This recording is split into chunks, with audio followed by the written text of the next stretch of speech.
Today is, I think, one of the, all the Capitol clarities are great, but today's particularly compelling for me because it's such a personal story. Unfortunately, it's not an isolated incident that happens in Idaho. The issue of medical kidnappings, a Department of Health and Welfare and Child and Protective Services gone too far. I'll tell you what brings this to me, or what brought it to me originally. Way back in 2022, on a Friday evening, somebody sent a video to me, a link to a Facebook video, showing a young couple getting pulled over at a gas station, multiple police cars and ambulance, and just a full show of force of police, law enforcement, child protective services, and emergency medical services all coming down on this one couple and their child at a gas station in Garden Valley. It's a gas station that I'd been to before, and so I recognized the environment. And I didn't recognize the couple at first, but it was law enforcement telling this young couple that because they missed a doctor's appointment earlier in the day, that baby was going to be taken from them, and put in the custody of the Department of Health and Welfare, Child Protective Services, transferred to St. Luke's, and there was nothing they could do about it. The offensiveness of that video was just too much to take. At one point, an officer said, just give us the child and then you can be on your merry way. And I could not believe that. And then I saw the officer take the baby from the mom. One of the parents, at least, was put in handcuffs and taken away by law enforcement. Within 24 hours, I get a message from one of my good friends, Diego Rodriguez, who's also known as the Freedom Man. He does Freedom Man Media, if you've ever seen that. And found out that this was personal to him because it was his grandchild that was the baby taken, and it was his daughter involved in this whole incident. And so it was very personal for him, but like I said, it's not an isolated incident. And so 2 days later, he was calling for people to show up at St. Luke's and draw attention to what was going on. I showed up and there were hundreds of folks there. And that's a credit to Diego and his reach and his efforts to get people involved. There were several lawmakers, legislators there. There were members of Health Freedom Idaho, including Sarah at the time. And it was a great showing of support. Because of those efforts, within a matter of days, the baby was returned to the parents. But that's not always the story. Many times the story is that baby is taken forever, put up for adoption, put into foster care, taken away from the parents. And we need to make sure that the law in Idaho respects the rights of parents, the rights of those children, to due process, to knowing their rights, and to be able to make the case for them being the rightful custodians of their children. And before law enforcement can bring down its heavy hand.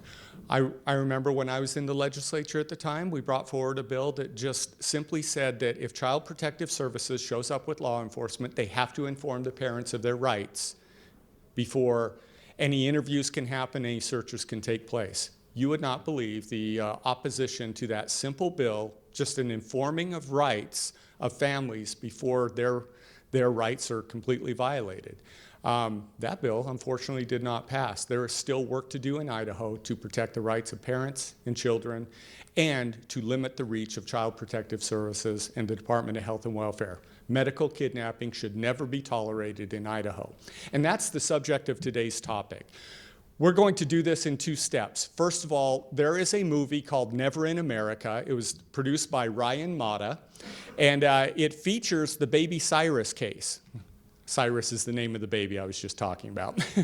And it features that case and Diego and parties involved in that. But this issue is not isolated to Idaho, and it's not isolated to this one case. So we will show some clips from that movie, and I encourage you that when you leave here today, go and watch the whole movie. It is startling. And then we are privileged to have Diego join us as well, and I'll introduce him at that time. So let's go with the movie right now, and in a few minutes we'll introduce Diego. Thank you. Say it's the greatest fear parents to have their child taken from them. How in the world does it happen by force at the point of a gun? We're not going to screw with you. Get out of the car. Hey, you can't abuse me. Give me the baby, okay? I can't. This one really made my stomach sink. I can't even believe this story. Cyrus, the 10-month-old baby who's been kidnapped, stripped from his loving parents by CPS. No, go in the car. Cyrus. In the car. It's all right. It's okay. Cyrus. It's okay. It's all right. Cyrus. No, go. I don't want anybody to have to endure this. The Baby Cyrus case was the second most viral case in American history regarding CPS. The media is not really covering this because this is, in fact, medical kidnapping. They claim that Baby Cyrus was underweight. The kid has lost weight. Take the baby away. Get the baby out with CPS to the foster parents. They were willing to release Baby Cyrus to a foster family. I won't let him go. It offers financial incentives to the states that increase adoption numbers. There's billions of dollars to be had just from the federal government if you take the kids out. They are profiting off of it. There's nothing more evil, there's nothing more wicked than what I call child profiting systems. Once a child is legally kidnapped, the child is far more likely to suffer abuse. The most dangerous place to be for a child is in the government custody. He literally has missed out on his childhood because of this. In 10 months, I've never seen my grandson like this ever. They just didn't even properly care for him. It just looked like he was half dead. That's the care that these animals are saying. Protesters taking sides in a child welfare case. We need more people out here. We need more people to stand for this. I was extremely naive, and I thought there's no way that my son would be taken from me. These are loving parents. They followed every instruction they were told, and they're being treated like criminals. These parents, trapped in the system, become like refugees. They do not know what to do, and the loss of their children is devastating. No man lives in freedom if you live under the constant threat of your child being taken away from you by force. I'll do anything for Cyrus, for my son. I'll do anything for him. I've seen this so many times. I can't be that next person. I can't.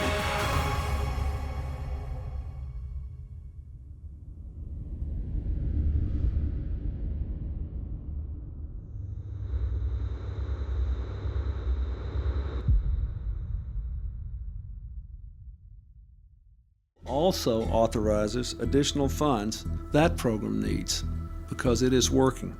Funding is available when a child is placed in a foster home with strangers. $29.9 billion annually goes to the states from the federal government to reward them for taking these kids. These work so well, we actually ran out of money to reward the states. You want to know it's bankrupting Social Security.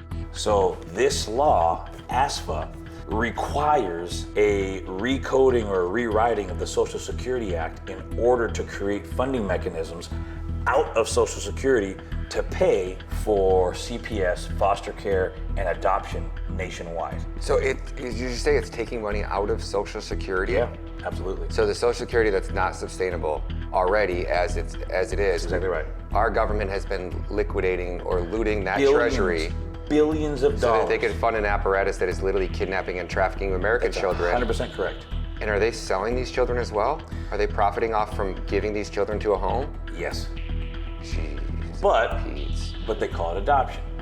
So you can't steal my child and then adopt it. Yes, they can. Under Title 4D of the Social Security Act, the federal government is essentially paying state CPS agencies every time they accuse someone of abuse.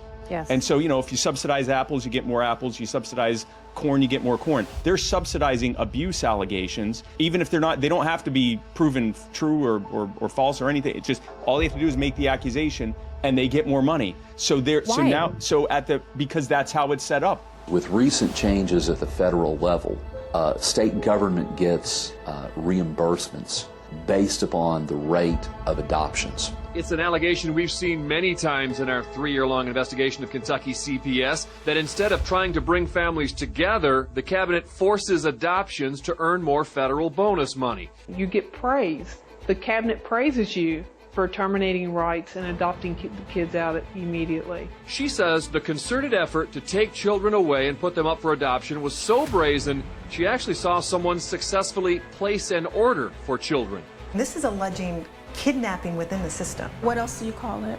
If there is someone who is connected to the system and they see a child that they want, they are going to get the child.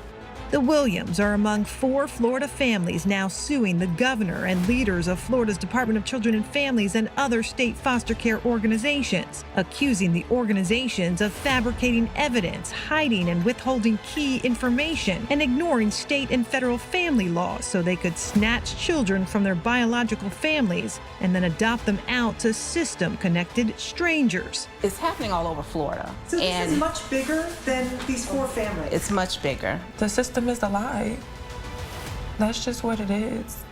The separation of families and the snatching of children is growing as the business grows because state and local governments have grown accustomed to having these taxpayer dollars to balance their ever-growing budgets. And by the way, this is not a red state, blue state problem. It really doesn't matter whether Democrats or Republicans are in charge. This is not about red or blue. It's entirely about getting federal green. That's literally all it is getting that subsidized money. This has a provision in here that says if the states want this money, then you guys have to pass in your own legislatures your own Child Protection Act, and you can name it whatever you want to name it, but it has to have certain provisions and meet a certain standard, and as long as you meet those certain standards, we're going to give you the money. Well, all 50 states have passed it. So the only way that the state, your agency, gets money from the federal government is if it removes that child from the home, correct? I don't know if that's the only way, but I know that's one way. Under Title 4E, what do you train your workers about how the state gets its money in relation to the work they do for your agency? What do you teach them? For the Title 4E funding, that's Yes. correct, but I don't know about the other grants and all of that stuff. Okay, the only thing we're talking about right now is the exhibit that's in front of you, Title 4E funding. In order to qualify for Title 4E funding, you train your workers that they must remove that child from the home. That's the first step, right? Yes. Then the second step you train your workers is that they must obtain from the court an order that says continuation in the home is contrary to the best interest of the child, correct? Correct. And you teach them this. If they don't follow those 2 steps, your agency does not get the money under Title 4E, correct? Correct. And that the failure to follow those 2 steps could cost the state millions of dollars, correct? Yes. Andrea Wood is the president of the activist group California Family Advocacy. The counties need the money. I have records of the Contra Costa County saying that they're broke, they're in financial stress, they need money, and they need to take these children away. So they're actually trying to make false allegations against parents. They're trying to force children under what's called suborned perjury to lie against their parents. It's a criminal racket. It really is. But the big racket is putting children in foster cares, group homes, and adopting children out. This is not right. You guys are doing something illegal. The machine thrives because it's untouchable. Whistleblowers are fired, parents are silenced, and records are sealed. CPS hides behind its rescue stories, but the truth is brutal, and they're not saving kids, they are harvesting them. Every dollar Congress pumps into the systems just tightens the chains, turning children into commodities and families into collateral damage. We're pulling back the curtain, exposing the beast for what it is, the world's largest, most insidious child trafficking network funded with your tax dollars. CPS, the agency you were programmed to trust, is a predator in disguise, and the United States government is the enabler. Today, we step into the heart of this betrayal with a story that will rewrite everything you thought you knew. This is the story of Baby Cyrus, a child torn from his family, a casualty of CPS's ruthless machine, and through the voices of 4 family members, we'll uncover the pain, the lies, and the truth that will leave you outraged.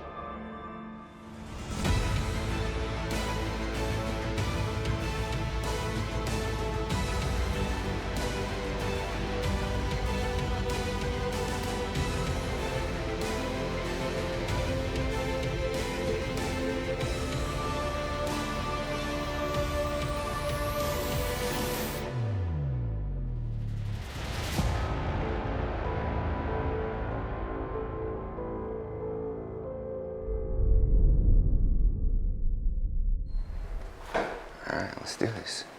Because we had been there for a decade, more than a decade, and I had made so many contacts, and I had a lot of contacts within government, and I had a lot of contacts with people who are political action type folks. I got home that night and I opened up my contact list and I sent mass emails to everybody on my list just in the state of Idaho, and it was thousands of people. But I also opened up my cell phone and I sent a personal message to every single contact in my phone. And Ammon went home and he also sent a mass email to everybody in the People's Rights Network. So overnight, thousands, not by exaggeration, thousands and thousands of Idahoans and people outside of Idaho knew the story of Baby Cyrus overnight. By 9 or 10 the following morning, there was over 400 people in front of that hospital protesting. Within hours. Huge. That doesn't happen. We'll stay here for other people to see what this hospital is doing. With people responding and the people that are concerned about this, what can the people do now in response? What we need is a physical presence. We need physical pressure upon those that are causing this problem. And it was more to it than just that. So it wasn't just a protest in front, and then I held a press conference every single day. We took out our PA system and went out there and we held a press conference and we showed everybody the news. They told people last night and all through today they didn't have Cyrus Anderson. There was no Cyrus Anderson in the St. Luke system, and yet he is here and under state custody. And the pictures of Baby Cyrus's face being burned because they left him in a pool of his vomit, we showed that to everybody. Cameras can see here he is with his father. This was me the next day with him. He looked like he's malnourished to you. Does he look to you like he's in danger? But last night, this is what he looks like.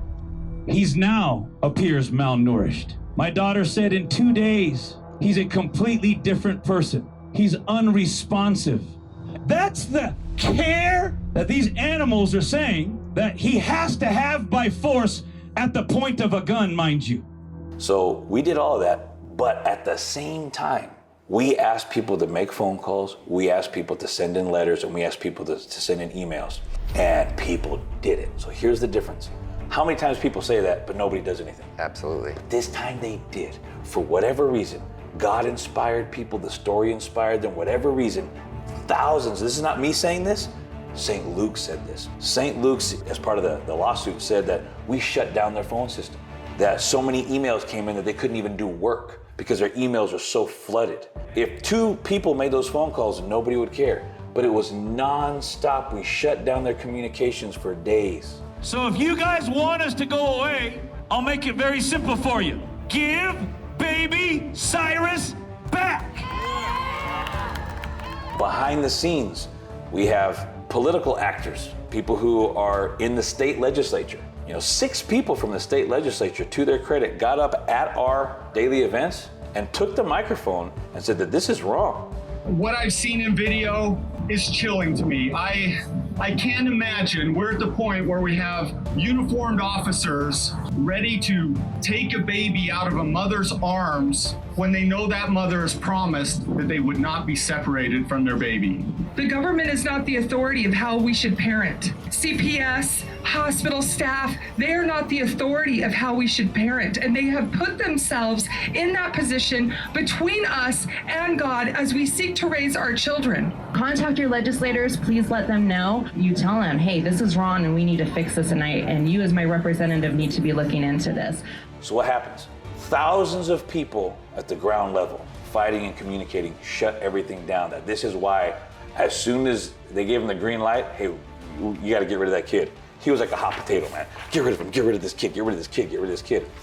But it's only because the people all came together and all did their one little piece. And that's the thing, brother. I mean, if you get these documentaries that you're making and you get them out to millions of people, they won't be able to stop it.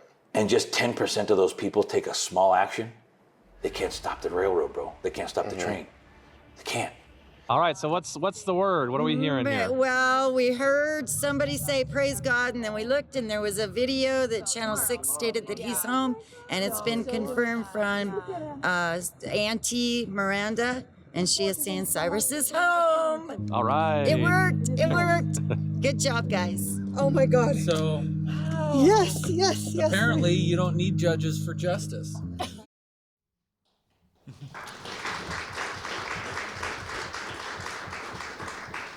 Thanks. Very, very good documentary. That's only 1/8 of it. You should see the whole thing and you'll be shocked at what you see. Idaho has work to do. Next week, we're going to feature Kathleen McCreary and Representative Lucas Kaler and tell you more of the story. But today, it's time to hear from Diego himself. And I don't know if Diego can hear me yet. Do you think he can? Okay. But Diego's central to this. He's central to the video. He's central to the story because it involves him personally.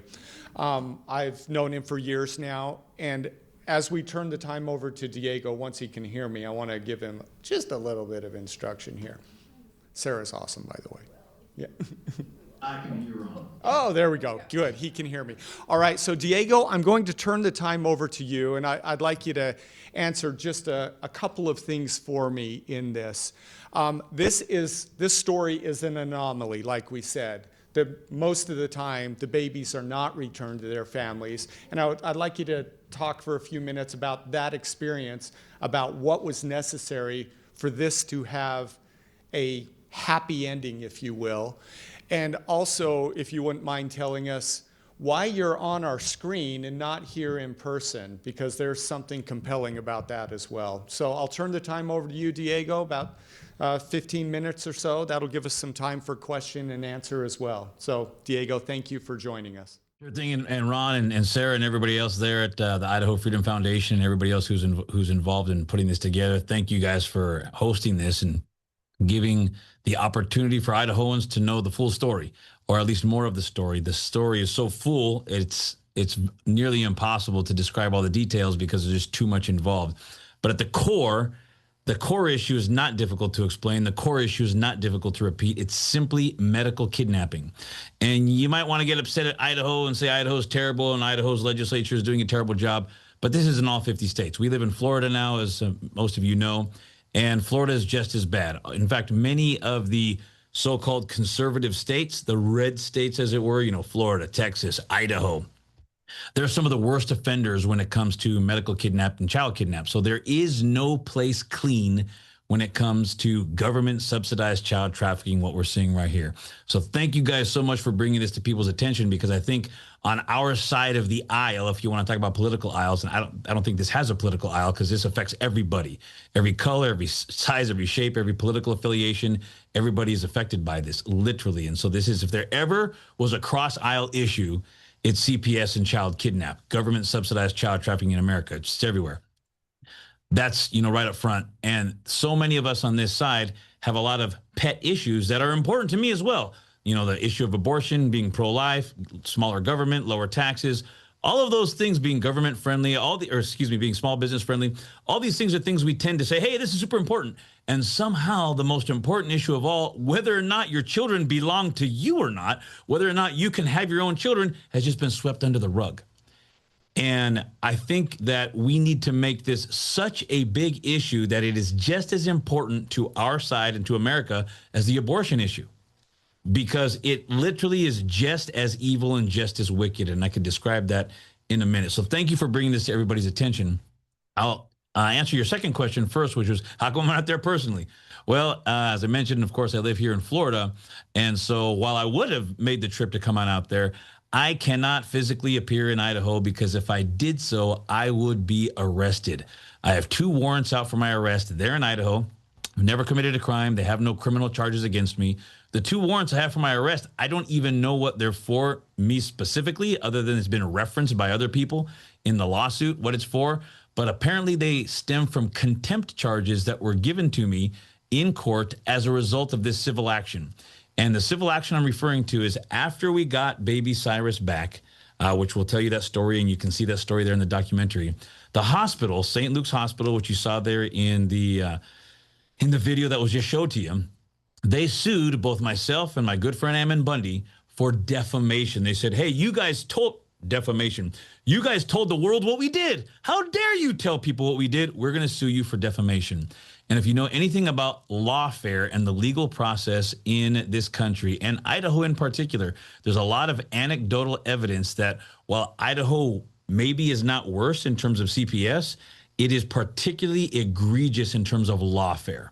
And the lawfare that takes place there in Idaho is remarkably egregious. And so whether or not you're proven innocent or not, The process of being sued and the process itself is so it's so horrific, and there's so much harassment involved that, as they call it, the process is the punishment. In other words, just having to go through the process is punishment enough.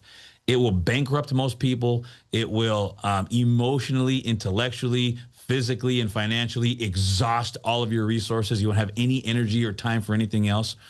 And so during the course of that process, I got a warrant out for my arrest. So does Ammon Bundy. The first warrant has a $50,000 bond, and the second $25,000. So I have $75,000 bond, which is higher in many cases than murder suspects in Idaho have smaller bonds. So just think about that for a minute. So if I were to show up there to Idaho today, I would be arrested, thrown in jail, abused in Ada County Jail. For those who've ever been there, you know that they're famous for abusing people, and there's nothing you can do about it. And God only knows if I'd ever be allowed out, simply because there's so many legal mechanisms they have to do whatever the heck they want to do to you. So that's why I can't appear. And these are the types of things. And everything I'm sharing for you guys right now is part of their purpose. They want every single one of you to be so terrified to see what happened to Diego, what happened to Ammon, what happened to this family, that every single one of you will just shut your mouth and do nothing when they come for you. See, I'm coming for your kids now. We're going to come for you, and you guys know better than to do anything, because look what happened to the examples that we made. We made an example out of Diego. We made an example out of Ammon. They can be arrested. They've lost everything. Their finances have been destroyed. Their lives have been ruined, and it's going to happen to you too. And that's the point, and that's the purpose. So on one hand, yes, you need to know what happened, but I'm reluctant sometimes to share it, and I'm reluctant sometimes to talk about how horrible it was on the other side, because I don't want people to be terrified to not take action. But the truth is what it is, and this is what's happened. So let's go back really quick to your first question was, how was it that we were able to have, quote unquote, a happy ending? And the happy ending in this case, excuse me, need some water. The happy ending was just that we got Baby Cyrus back. If you watch that documentary called Never in America, and the reason why it's called Never in America is this belief that we have in America is that this could never happen in America. Never in America could a child be kidnapped by the state and then given away and sold. This is impossible. Couldn't happen in America. And as you will see with the facts that are presented in that documentary, not only is this not a never in America could this happen, but the truth is this pretty much only happens in America. And the reason why it only happens in America is because this is the only place where our government, our federal government, has a financial incentive in place to give essentially an unlimited amount of funds to states for kidnapping your children. They don't have that in Canada or Australia or in Mozambique or in Brazil. It just doesn't exist. That is something unique to the United States. And yes, they did so without raising taxes, because when they initially passed the law, which is called ASFA, I think you heard it referenced there in that preliminary video you saw, ASFA, the Adoption Safe Families Act. And that act was passed and championed. It was passed by Bill Clinton, championed by Hillary Clinton. She was the champion of this bill. We've got to pass this bill. They did not create a new funding mechanism. They didn't create a new tax. They didn't raise any funds anywhere. They simply just created a new provision within Social Security Title IV that says Social Security is going to pay for this. So to the tune of $60 to $80 billion, which is the numbers that have been collected, and for those who've tried to analyze, because it's very, very difficult to determine just exactly how much money is made available. Because what happens is, as soon as your child is taken, they're not direct payments. It's not like, okay, we've taken your child away from you. Now we give a direct payment to the hospital, and that's it. That's it. It's over. Now we can see how much money that was. It doesn't work that way. Once that child is taken, then funds and funding mechanisms are opened up for dozens and dozens of agencies. So yes, the hospitals get money. The doctors, by extension, get money. Police agencies also get money. Again, not direct payments, but funding apparatuses are now open for the federal government to have to give additional grants and bonuses to police agencies because of all the child care cases that they had to execute or deal with that year. Additional programs that are so numerous, we don't have time to explain them.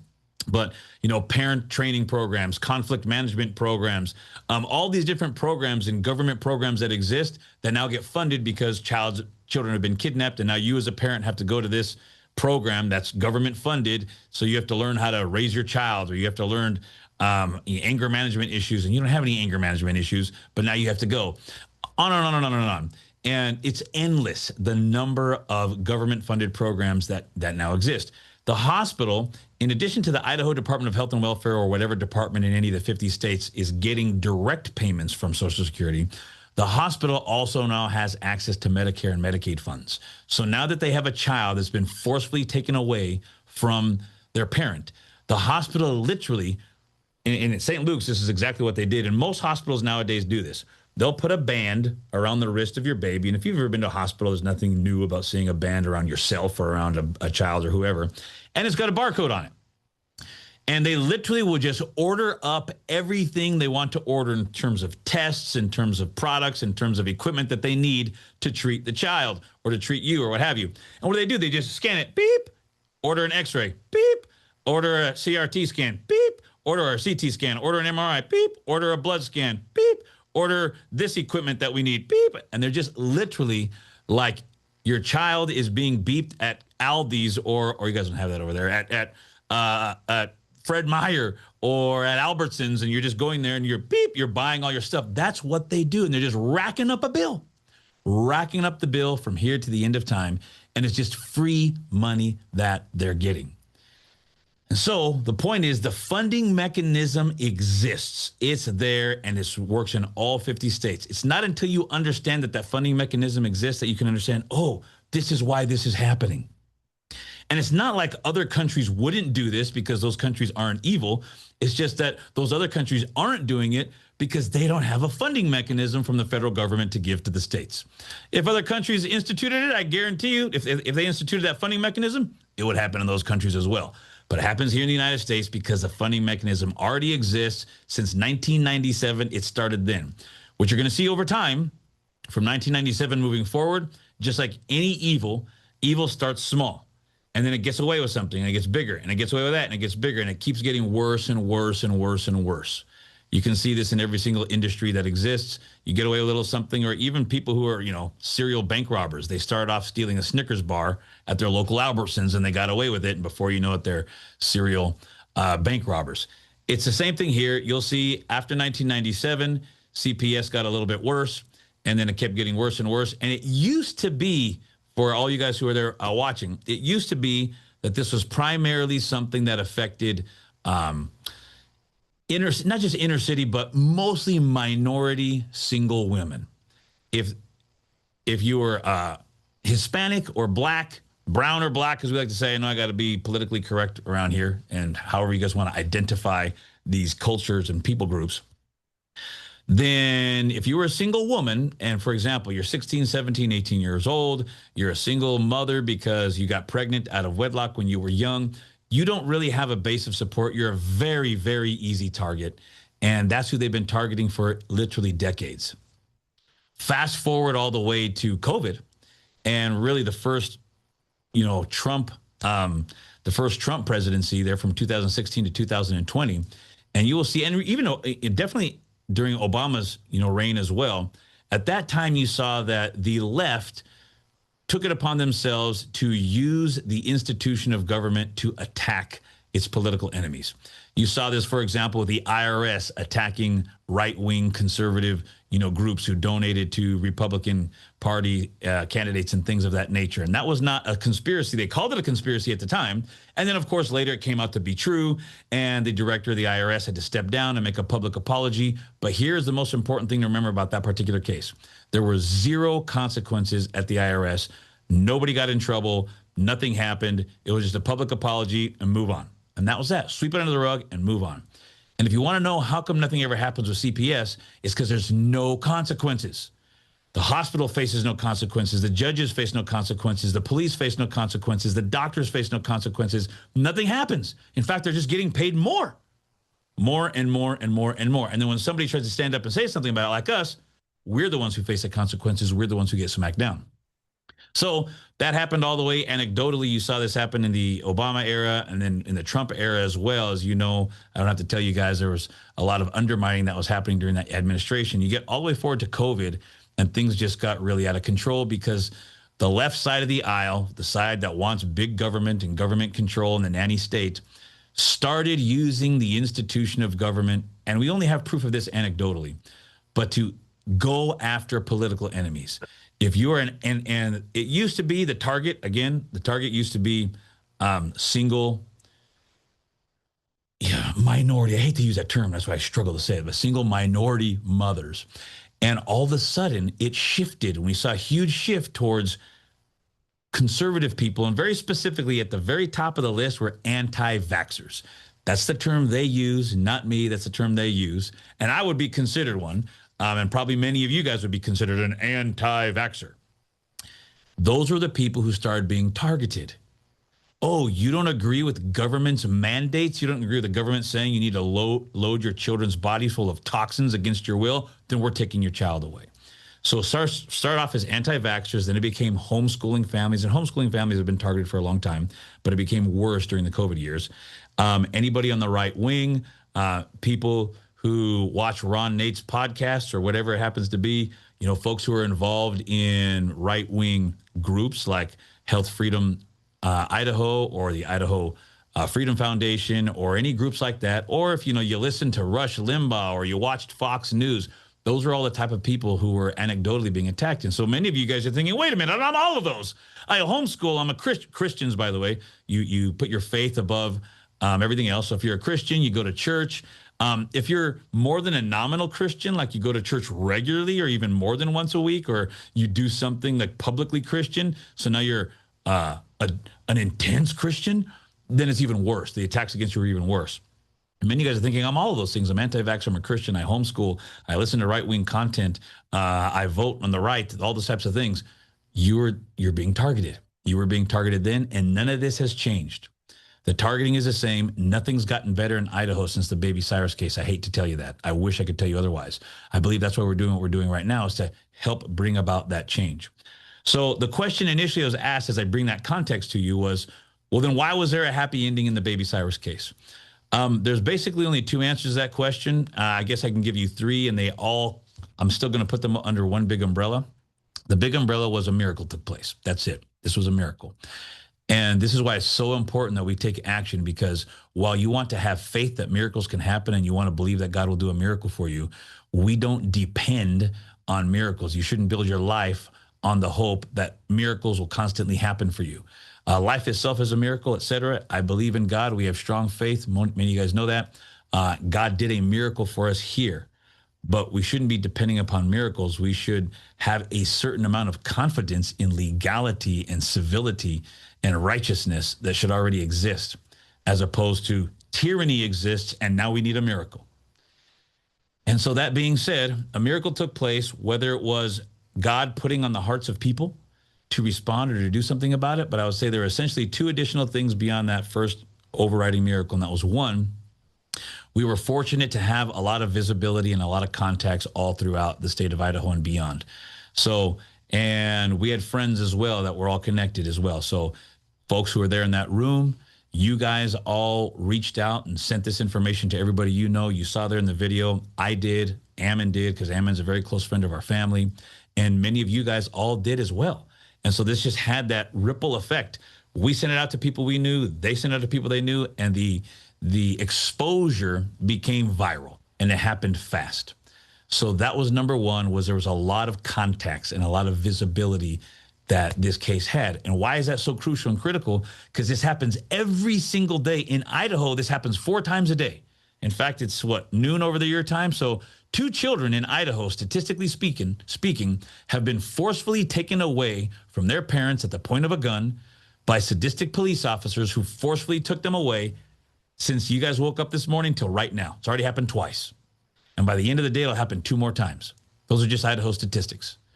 And tomorrow, another 4 kids, and the next day, another 4 kids, and yesterday there were 4 kids. So this keeps happening. But those cases, you don't hear about them. And the people it happens to them are ashamed, and their life all of a sudden gets put into a tailspin, and there's just nonstop emotional trauma. There's a lot of drama, and it's incredibly difficult, and so nobody hears about it. In our case, everybody heard about it. This went national and even international. At the time, you guys might remember that Ammon Bundy was running for governor. And as part of the protesting process, he was arrested fraudulently, and you can watch the video to see his arrest, and it was complete fraud. But nevertheless, they arrested him, and his arrest also made this national news. So that was a miraculous thing that happened. Ammon had to suffer, but in the process of him suffering, God used that to bring nationwide attention. So the first big miracle was visibility and attention. The second big miracle, which is really the biggest miracle of all, and I'm putting them all under the miracle, the overall overriding miracle that God just did this, was that people took action. If you've been involved, you know, Ron, I know you were a legislator for a long time. You know, Sarah has been with Health Freedom Idaho, her and Misty, my little sister, as I call her. You ladies have been involved for so long in trying to get people to take action. And if you know, if there is something that's miraculous, it's people actually taking action. All three of you guys can testify to the fact that people just don't take action. Nobody does anything. It's hard enough to get people to vote, let alone to do something beyond that. And in this case, thousands of people took action. And the thing is, it doesn't have to be big action. There were phone calls, emails, people showing up to protest every day. If there were hundreds that showed up to protest, and every day that number went down, but hundreds showed up to protest, thousands sent messages, thousands made phone calls. So thousands participated on the periphery, hundreds participated there locally, and, you know, a handful of people participated very directly, you know, interfacing directly with St. Luke's Hospital, executives behind the scenes, etc. So the reason why there was a miracle that took place here was because it got lots of visibility, and the visibility prompted, or somehow God inspired people to actually take action. If you take a look at history, history is replete with tyranny ruling the roost until enough people take action and say, no more. And so in answer to your question there, Ron, and I'm happy to take all the Q&A that we have time for, the answer to the question is there was a happy ending because people took action, and 6 days later, as you'll hear in the documentary, and I think you played this portion right there, Baby Cyrus became such a hot potato issue. And I use the term hot potato because you got to remember that game, you know, pass it to this one, pass it to that one. St. Luke's didn't want Baby Cyrus anymore, so they passed him off to Idaho Department of Health and Welfare. Idaho Department of Health and Welfare didn't want him anymore. So what can we do with him? Let's get rid of this kid. And so they sent him back to the family 6 days later. And that is a miracle. 6 days of trauma and tragedy, but at least we got him back. As you will soon discover as you look into this, huge numbers and percentage of parents never see their children again, ever again. And this causes, you know, the statistically speaking, the amount of divorces, the amount of suicides, the amount of absolute financial destruction, bankruptcy that's caused as a result of CPS cases is astronomical. Just imagine if your children were taken away from you right now and they were taken away and they're gone, how are you going to go to work tomorrow? How are you going to go to work tomorrow and act like everything's okay? And if you're a typical normal couples love one another and do well and have arguments from time to time. Well, what's going to happen when your kids are gone?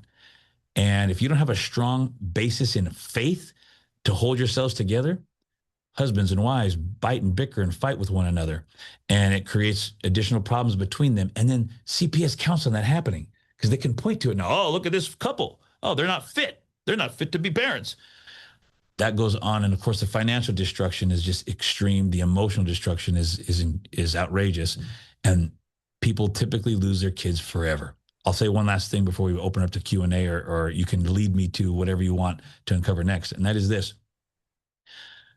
Well, you know what? Maybe I won't say that. I'll go ahead and turn it over to you, Ron. So is there any additional information you guys want me to cover specifically, or any questions you guys have from the crowd that you would want me to respond to? Thank you, Diego. We will open it up to questions, and while people are getting ready to ask their questions, please come up to the mic. It's in the middle. And by speaking into the mic, people at home can hear the question, Diego can hear the question, and it'll appear on the recording. And so while people are deciding to come up and ask a question, I have one question for you, Diego, beyond this too, is that you mentioned all 50 states have adopted this law. Is there something simple yet big and decisive that Idaho can do with its law to reverse this, to stop this practice altogether? Excellent question. Thank you so much for asking that question. And this is exactly what we've been advocating ever since this has taken place. It's going to be incredibly, I mean, if the law that you mentioned earlier was difficult to get past, the one that I'm going to describe is even more difficult, but it is as simple as this. The simplicity is for your legislature is to pass a new bill where the state of Idaho simply rejects all ASFA funding. We say we, as the state of Idaho, are no longer going to make ourselves eligible to funding from the Adoption Safe Families Act. That doesn't eliminate CPS. It doesn't get rid of the state's authority to take children away in the case of abuse or abandonment. Because, by the way, let's back up here. The big myth is that CPS exists to protect children from abusive parents. But it's the greatest myth ever, because CPS, not only do they not protect in that regard, but they're usually the cause of children being put into a situation of abuse. It is a statistical fact that they admit that the number one source of sex trafficking in America is foster care. In other words, the number one place where human beings, usually young girls, but young boys as well, are put into the sex trafficking system or world, of the dark underworld of the Jeffrey Epstein and his type of people, is through foster care. And literally hundreds of thousands, I believe one statistic has it into the millions of children cumulatively across all 50 states have simply been lost in CPS's care, meaning they take your child away from you by force, put them into foster care, and then they disappear and nobody knows what happens to them, and the government never goes looking. And we have literally, just in Florida, over 100,000 that USA Today did a report and found over 100,000 children were missing. It's unbelievable. And so the answer is just stop taking the funding. If you stop taking the funding, there's no money for it. And so what's Idaho going to do? Idaho's going to say, we don't want to pay for this, and there's no incentive to. So the only time Idaho or any of the states who pass a law like this would then forcefully take a child away from his parents is if the abuse is legitimate.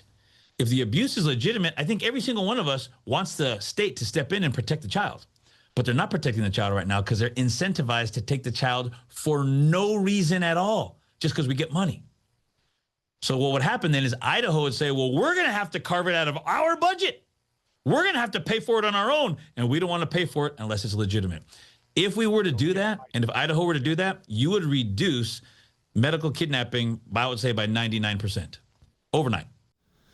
Hi, Diego. Thank you for being here. My name is Dwight. I can attest to your foster care stealing. I saw a podcast on that yesterday. It's totally real. My question is, how is Cyrus doing today from I guess an emotional, psychological trauma and just general how he's doing? And do you have any recourse with any of the agencies that put you through all this? Give them some lawfare back. Excellent question. And first of all, thank you so much for caring. Baby Cyrus is doing great. He's 4 years old, and his development has been great. Of course, initially, the doctors there at St. Luke's were never able to diagnose him properly. So they were too incompetent to diagnose Cyrus properly. He has a condition called cyclic vomiting syndrome, and they never could figure that out. But once Baby Cyrus was back in his parents' care, they were finally able to figure it out through other additional specialists. He's doing great, and he's growing, and he's just my best little buddy. The answer to your second question is there any recourse for us? The answer to that is no, there isn't. And here's why. The reason why is because I wish I could tell you that the judicial system was real and the judicial system always executed justice, but it simply does not.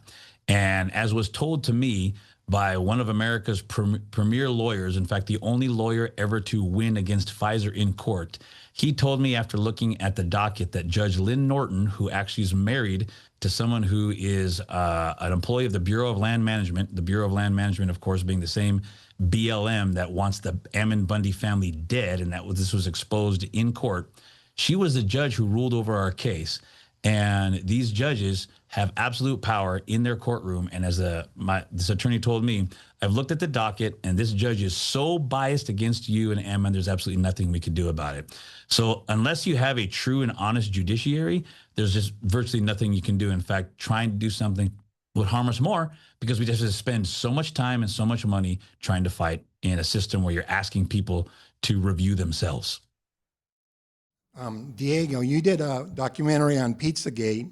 Did you ever get harassed for that? And now that the JE files have exonerated that Pizzagate was real, do you feel better?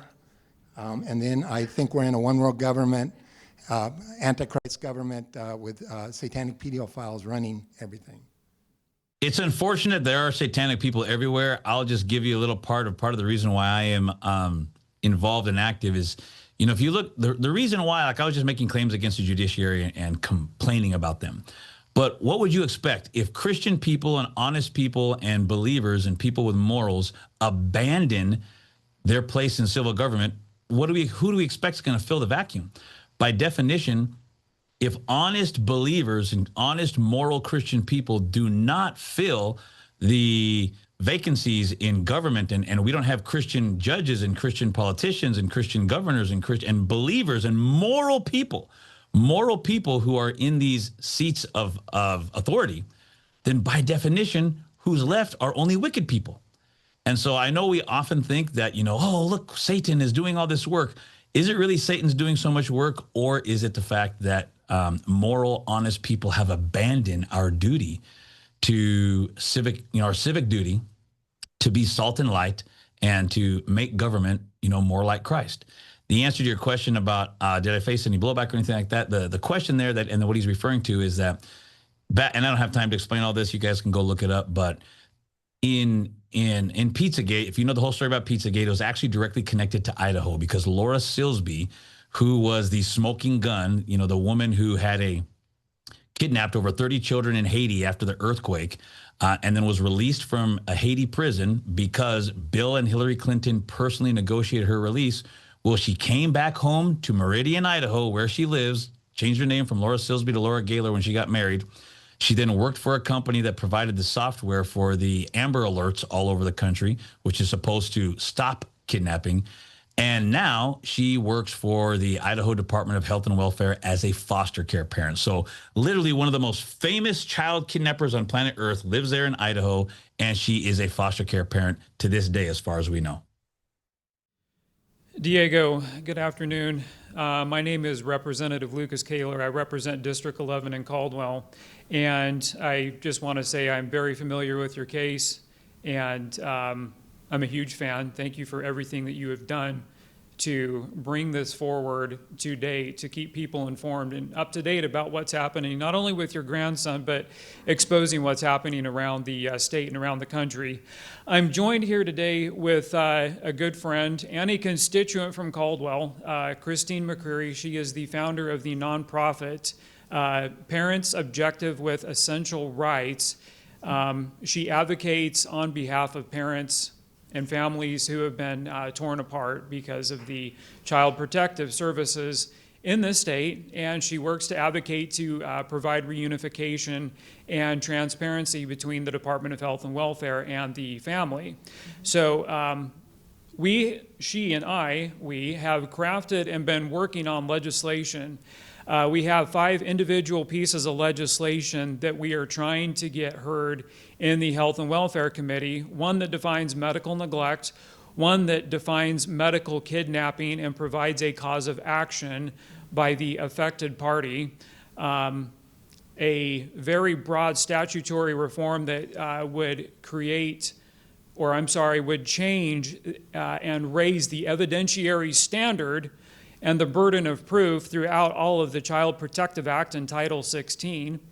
Another bill that would require mandatory increased training for social workers. And last one, which is Child Protective Services Registry Database, which we find that the registry database is very violative of due process rights of 5th and 14th Amendment constitutional freedom. And all 5 of these bills are sitting in the Health and Welfare Committee on the House side. One of them, which is House Bill 757, has been introduced. I am working to get a full committee hearing on this so we can get testimony input.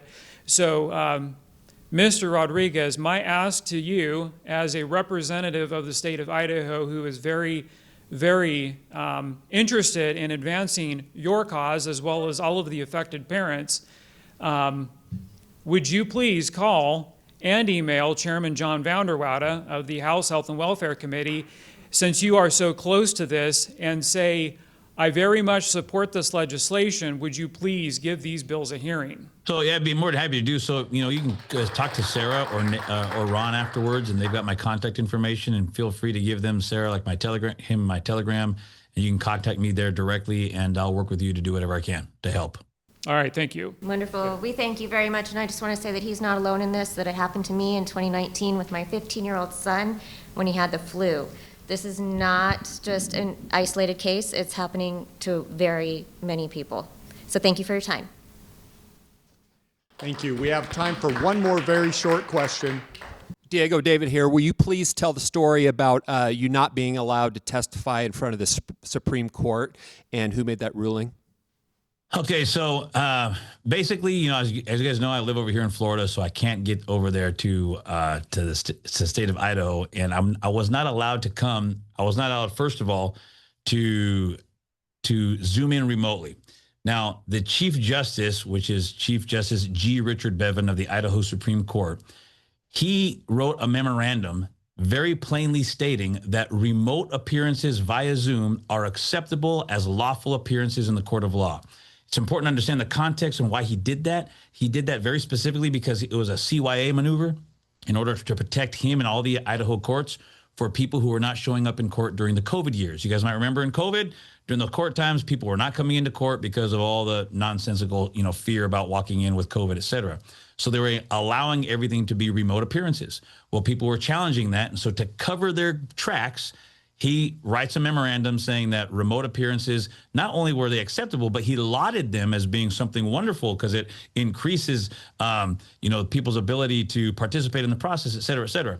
So now I'm 2,500 plus miles away, and I request to show up via remote appearance for my Supreme Court oral arguments hearing for the appeal for this lawsuit, and he denied it. And he denied it multiple times and would never give a reason why. And so if you want to know how and why, it was because Chief Justice G. Richard Bevan. I also filed a judicial complaint against him with the Idaho Judicial Bureau, or I forgot what's called now, Idaho Judicial, whatever it is. But, and of course, who is the chair of that? Chief Justice G. Richard Bevan. So there is no way you go above that. You're literally going to the mafia, asking the mafia to review itself. So there's no hope.